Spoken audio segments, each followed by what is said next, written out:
Hello, everybody. My name is Ratnos, and welcome to the Mythic Shadow Flame Amalgamation Chamber thing. The encounter previously known as Molgoth, has gone over some renames, and now it's this Shadow Flame Chamber thing. Very cool fight aesthetically, and on Mythic difficulty, actually had some pretty cool mechanics. So you have the Fire guy and the Shadow guy. Fire guy has a few different mechanics that it does. It does this flame slash that just kind of hits your tank for a little bit. It does this swirling flame. Now, swirling flame actually was one of the most lethal mechanics on this fight. It turns, it starts casting, but it doesn't actually put an animation up just yet. And then a couple seconds later, the waves actually spawn and it shoots those waves at people. So there it goes. Yeah, it turns, it starts casting, and then this 5 waves start going out. And they actually do quite a bit of damage if they hit you. Now, as long as you're within 50 yards of the fire guy, you're getting fire stacks. Also, I think when you take damage from fire mechanics, actually you don't get stacks necessarily from all the fire mechanics, but as long as you're within 50 yards of the fire guy, you're getting stacks of a fire dot. As long as you're within 50 yards of the shadow guy, you're getting stacks of the shadow dot. And the shadow dot is a little bit nastier. It also reduces your max HP, whereas the fire dot is just a dot. So that side was a little bit more deadly. We have some people that you'll see are in the middle of the room actually getting both shadow and fire dots, because the way it works on Mythic is the dot is permanent, but it can get cleared by running over a person with the opposite dot as you.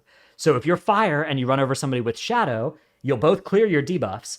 And instead of having, like if I cleared right now, instead of having 15 stacks of fire, I would get a 20-second dot with 15 stacks that did more damage than the initial dot and also increased my fire damage taken. And also, when you clear, you do an explosion in a little AoE around you. So it's a little bit scary to do that, but you need to clear your stacks to be able to drop them. Now, on PTR, paladins could just bubble and drop their stacks that way, which seems rather broke. Seems something that probably won't make it. It'll probably be one of those debuffs that ends up getting, listed so you can't immune it off, if I had to guess. But as of right now, that was something you could do. As a tank, it wasn't even too scary to get, 22 stacks here to be just sitting on these stacks. It was not too bad. But so our strategy was basically, we had some people in the middle that were cleaving both targets, right? These warlocks you can see on the damage meters way up at the top. And those people, if you had both debuffs, you could just clear with each other, with somebody else who had both debuffs, and you could just clear every 20 seconds and keep on dropping a few stacks. And even though you got a vulnerability debuff afterwards, it was only 40% increased damage taken. The way the vulnerability works is that you can see I have it now. I have a 22 stack of fire vulnerability, which is giving me 220% increased fire damage taken. But if I'd only cleared a 4 stack of the permanent debuff, then I would only have 40% increased damage taken. Now, this tank mechanic in this phase was also pretty scary. It was very lethal. It does this vulnerability, and then it does a Shadow Flame slash on you that does lots of damage. So the idea is to tank swap between the vulnerability and the smash. But you could also press your Divine Shield ability or your Blessing of Spellwording ability if you're playing a prop paladin and entirely trivialize that mechanic as well. And we were playing 2 prop paladins, so that mechanic was extremely easy. So that was what we did against it on testing. Good chance they won't let us do that when it goes live.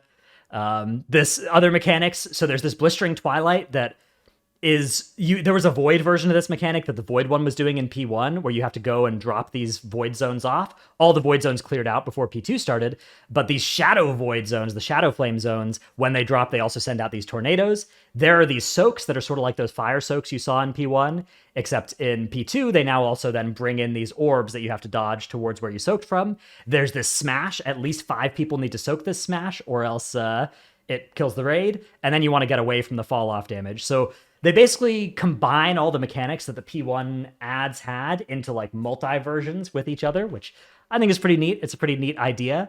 None of the mechanics themselves are all that complicated, and this does seem like you could go to this boss second or third or fourth basically, but relatively simple one. We ended up stopping damage so that we would not kill it here, but it was killable for us on the PTR version, and yeah. In the second phase, it's supposed to be giving everybody stacks of everything or of both randomly-ish, and you're supposed to maybe be clearing there, but you can see we have a lot of people with a lot of stacks that are just kind of tanking it rather than clearing. And yeah, that was this boss. We jumped out of that circle there and had less than 5 people soak so that we wiped so that we wouldn't kill it, but that's Mythic Amalgamation Chamber. I actually had a lot of fun just with our hour of testing on this boss. That was a pretty fun fight to do. The strat that we came up with having some people in the middle getting both stacks and clearing with each other frequently. And then we had people on each side in P1 that would like swap with a specific other person on the other side once and like touch in the middle to clear their stacks. It seemed really cool. It seemed like quite a lot was going on. And then it had this degree of forgivingness with it that is kind of what separates it from an end boss or from a later boss. But I actually feel like the mechanical design of this would maybe have supported it being a later boss in the tier, because it was quite cool to like, when you have these mechanics where you're kind of planning out when you want to clear it, and there's a lot of agency with how you want to attack it. So pretty cool fight. Hope you've enjoyed this video. I will have a video on Mythic Forgotten Experiments coming out soon as well, tomorrow probably. And also, if you want to go see heroic testing videos, I have heroic testing videos for all of the heroic bosses up as well. And there will be a link to that playlist in the description below. Thanks for watching. Remember to hit sub if you're not subbed already. Some percentage of people that watch these videos aren't subbed. I haven't actually looked, but I'm sure it's some of you. So if you change that, that would be, then you'll get notified. And also my sub number will go up. I'm pretty close to 100,000 subs now. So if I get to 100,000, I get a plaque sent in the mail, which would be really cool. So if for no other reason than to help me do that, much appreciated. But yeah, thanks for watching. See you in the next one. Bye.